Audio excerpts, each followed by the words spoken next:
Hey guys, and welcome to my second or follow-up video on Double Experience Weekend. As someone called Aaron commented on my video, it might be useful to make a follow-up video or multiple videos on the topic, and I decided to make one more video. I'm going to keep it at that. And this video is about what you want to invest your time in and GP for all types of accounts, some more tips and information about Double Experience Weekend. And if you want me to stop using my 120 summoning cape for my free cam intros, I'm sorry about that. I'm just so proud of it. Okay, so on a more serious note though, what should you invest your time and money in? Now, I have a few examples on screen and I'm going to cover them right now. So, there's the PVMer. I recommend you prioritize your time and money in the PVM buyable skills, and the most useful skills for PVM are obviously Summoning and Herblore.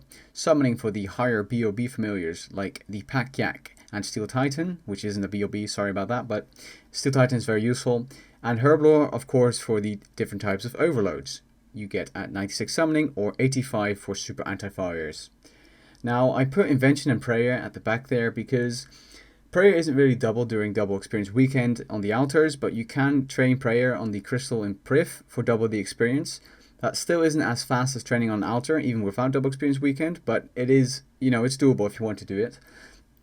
And I put Invention there. If you already have all your other skills for PVM 99, Invention might be useful to train, and you get 50% more weapon or item experience during the weekend. Now, as a player that's going to max, I recommend you prioritize the most time-consuming skills or buyables. Yet again, that would be Summoning, Crafting, Herblore, Smithing, and Agility. Now, Agility is very time-consuming and slow, and you can also train it by only using Silverhawks, but I just recommend you use or just train it manually while using Silverhawks if you have the money. Smithing is a kind of AFK skill, but it's slow, and I recommend doing it on Double Experience Weekend, and it can cost quite some money if you're doing a certain method. Then again, Herblore for overloads, and it's easy to tick off for 99, and it's going to save you so much money. Crafting, it can be a very fast skill if you cut gems, and therefore be very expensive as well if you're cutting gems.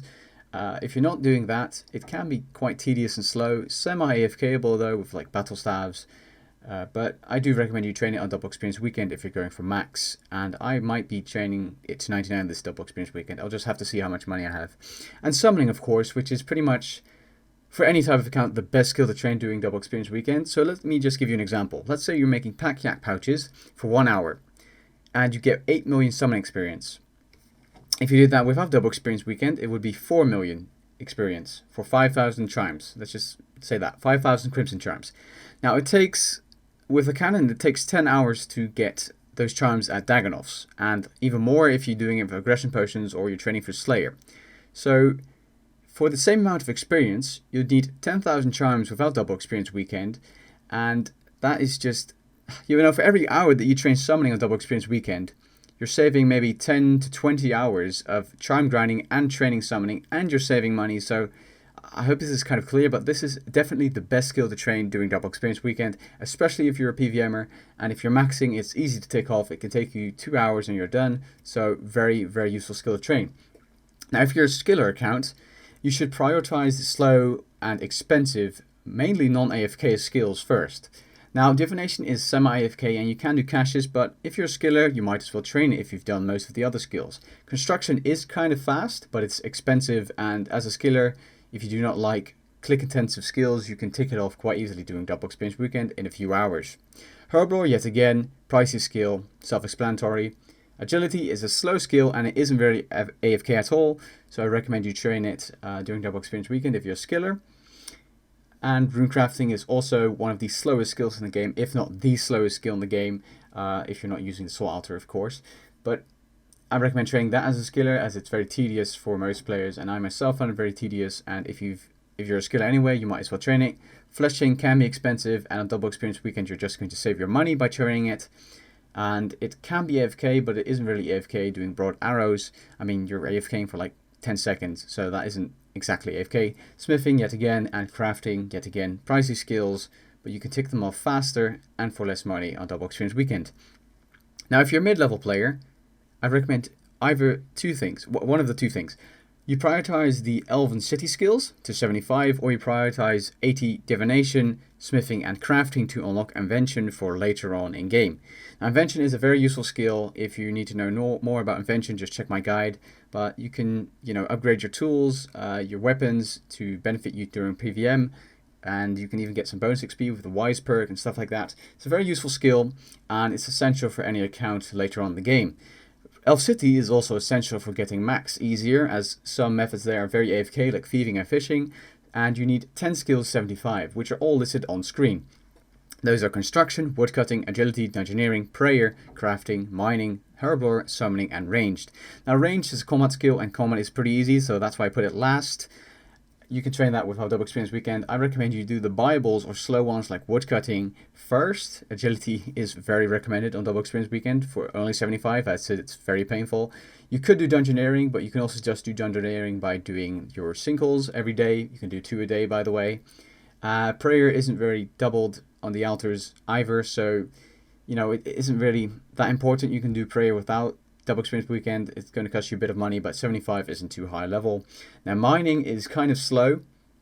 In Menethos it does get kind of AFK if you're using urns, but if you hate mining like I do, I'd recommend you train it on Double Experience Weekend to 75 if you have no other plans. Now the reason I put these skills here is because the mid-level player doesn't have 150 mil to spend on herblore or summoning or any other Bible expensive skill. So that's why I recommend as a mid-level player you prioritize to get your Elven City unlocked, called Priv, or Invention for benefits later on in game. Now if you're a low level player, it's kind of hard. Do whatever you find most useful or boring to do without Double Experience Weekend. You could also go for the skills for Priv. You could do any other quest requirements if you wish to. You can also do Invention like the mid-level player. But at the end of the day, if you're a very low level player and you're watching this video, what you want to be doing is the most boring skills. So if you hate agility, go train agility. If you hate combat, do combat. If you hate dungeoneering, do dungeoneering, Or you can always do sinkholes after that without Double Experience Weekend, but that's up to you. Moving on. So, training skills. How do you prepare for that? The first point is plan out which skills you specifically want to train. Like I gave you some examples before, but you need to choose for yourself what skills you specifically want to train. Then you want to calculate how much of a certain item or items you require to get 99, 120 or 200 mil on Double Experience Weekend. My tip is make a spreadsheet on either Google Sheets or Excel, Microsoft Excel, to calculate how much you need and how much it costs. I'll show you a little video of a general example using the skill crafting by cutting diamonds. Now, I do not recommend cutting gems as it's very expensive, but that's how you can, get a nice little overview. So, you see the video on screen, and that's a general example of a simple spreadsheet using the Excel formulas or Sheets formulas. And you can copy it and use it for whatever skill you're using, and you can easily calculate how much money it's going to cost you, how much time it's going to cost you, which is optional. You can put in how many gems you cut per hour and then calculate how many hours it's going to take, or how many pouches you're going to make per hour, how much hours that's going to take, and then how long you're going to have a break. And just plan. That's my tip. And what I also recommend is planning breaks with that information. So let's say you need to train 6 hours of summoning and 12 hours of agility. I recommend you take a break every few hours, go for a walk, or have dinner, obviously, have lunch, have breakfast, and that's all up to you whenever you do that, but I do recommend doing it here and there because it's more healthy and good for your body. So, some more tips on preparing to leading up to Double Experience Weekend. Save your protein items. They're very AFK and you only have a limited amount of them, so I recommend getting the most experience out of them by using them on Double Experience Weekend. The same goes for skilling and combat dummies, especially the Slayer and Thieving ones. You get mad experience gains with those, so save them up for Double Experience Weekend so you can get more out of a limited supply in terms of experience. Save up your Slayer supplies. This is also a very good tip in my opinion, because almost everything, goes up in price all the way up to Double Experience Weekend and stays there, and then after Double Experience Weekend it crashes. And what you want to do is save up your supplies and sell them during Double Experience Weekend to make the most amount of profit. So make a nice Slayer tab. Monsters like Abyssal Demons, they will have general supplies that are used very often in multiple skills, and those items will rise in price all the way up to Double Experience Weekend. They are actually already rising right now. I'll show you a few graphs in just a second for 2 examples. So the first one is the Water Talismans, and you can get them for water fiends. And as you see, since last double experience weekend and now going up to the next double experience weekend, which is on the 31st of August, you see it rises in price, then drops and goes back up to the next double experience weekend. As soon as it's announced, they usually go up in price.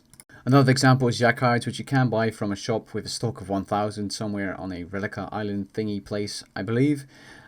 But as you can see, they're rising in price since it was announced, and it's almost 800 GP each per yak hide, which is insane. It's actually kind of a record high, I believe. So the reason they're rising in price is because they're very useful for summoning, as pack yak pouches are a cheap way to get 120 summoning. Which brings me on to the 6th tip. Just, they're not really in order, but buy items in advance. Now, if you're watching this video a year later from now on, buy your items before double experience is even announced. Buy them in like a different month, like at the start of the year when they're cheap, because you'll save so much money in the end. And make sure you also have free time for double experience weekend, as if you're randomly going to work or you're having a time with your family, you're obviously going to miss out. Now, I wouldn't recommend choosing your Runescape gains over your family time or whatever, but make sure you are free, and if it can be replaced or moved to a later date, try and get that done so that you have time for double experience weekend, because you're going to save so much time of your life while trading at double experience weekend. And of course, the last tip, gather as much charms as you can for summoning. Now, this is because summoning is a painful skill to train. It's very click intensive. It is fast when you do have the charms, but gathering charms, if you need to do that on double experience weekend itself, it's going to suck. You're going to waste your experience in a way, and you just want to have your charms ready. So I recommend you calculate how many charms you need for 99, 120 or 200 mil summoning, or even just level 75, and get those charms in advance so that you're ready and prepared for double experience weekend. Now, a few tips on being efficient during double experience weekend. I did cover a few of these in my top 5 skills to train double experience weekend video, but I'm going to mention them here again, and one is fresh. So Silverhawks are very useful while skilling if you have the money to spend on them, as you'll get free agility XP. Free, they're not exactly free, but you're getting agility experience while training other skills, and therefore you're being super efficient. Plant your trees before double experience weekend or any other herb run or fruit tree run, and then farm them during double experience weekend when they have grown. And you'll get so much more gains, and it's going to save you a lot of time, as tree runs can get you a huge amount of experience. Alternatively, you can also train on Turoffs during double experience weekend and AFK away if you want to, but yeah. And the third tip on being efficient is ALK while doing agility or running around. And this is kind of sad in a way, because this is extremely click intensive, and there's a small reward of GP and some magic experience, but you can ALK while doing agility. You can even use Silverhawks while skilling and running around and then alking at the same time. It's mad. I only suggest doing this if you don't want to get bored, because you can't AFK while doing this. It's awful. I don't know why I put it on here. Let's just move on. Now, I just wanted to put some information here about double experience weekend, as some people do not know most of the things listed here, and I mean mostly newer players or mid-tier level players. Experience that isn't doubled. This isn't all of it. There's a list on the wiki for all of it, but these are the general main things that aren't doubled during double experience weekend. Quest rewards, lamps, experience lamps on Church Hunter, for example, beach cocktails, daily challenges, urns, brawling gloves, dwarven tools, and the altar offerings at a gilded altar like bones, ashes, or anything else. 2. Invention experience isn't doubled, sadly. Item, armor, and tool XP is increased by 50% though, meaning that you'll level your tools, items, and armor 50% faster, which is nice, and protein cogs only give 50% bonus experience as well. Divine location experience is doubled, however, which is nice, so get your divine locations out, like your divine yew trees for woodcutting experience, and resources are gathered faster from this. Now, that does mean that your daily limit will be used up faster. I recommend extending it for double experience weekend with Viswax, which does cost some money, and if you're an Iron Man, you need to get it yourself, but yeah, it is useful. Now, some more quick tips before I finalize and end the video. The refer a friend scroll, which costs 2 bonds on a fresh account for 10% bonus experience, is useful if you're a rich player and you want that just a little bit of extra boost during double experience weekend for training Bibles, for example, which would be the most worth. There's a great guide made by Puret PPC, which I'll link in the description below, on how to do this. In basic, what you do is you make a new account which you refer from your main on and give it 2 bonds or the money to buy bonds, which is the most efficient, and then you buy membership and you get the scroll on your main, and you have a membership out, which you can use for pulse score blasts and other stuff. Also, use proteins while taking a shit or taking the piss. Not taking the piss. I mean, when you're going to the toilet. Yes, you read that right, and you heard that right. I mean it. It is useful because you can AFK for 5 solid minutes while doing this, as they are used up very slow. So it's very useful. And then again, for health issues, or just take a 15 or 5 to 15 minute break every 2 hours. Drink enough water. I recommend 2 liters at least. 3 liters are recommended per day. And if you live in a hot country like the Utah desert or the Australian outback, drink even more than that. And don't forget to eat. Yes, I'm serious. There are people out there that forget to eat because they're so focused on getting gains, and they're so totally going to get burned out after Double Experience Weekend. So yeah, I hope you guys enjoyed the video and found it helpful. I'll leave my top 5 skills to train on Double Experience Weekend video at the end of the video in the end screen section, and I'll catch you guys later. Peace.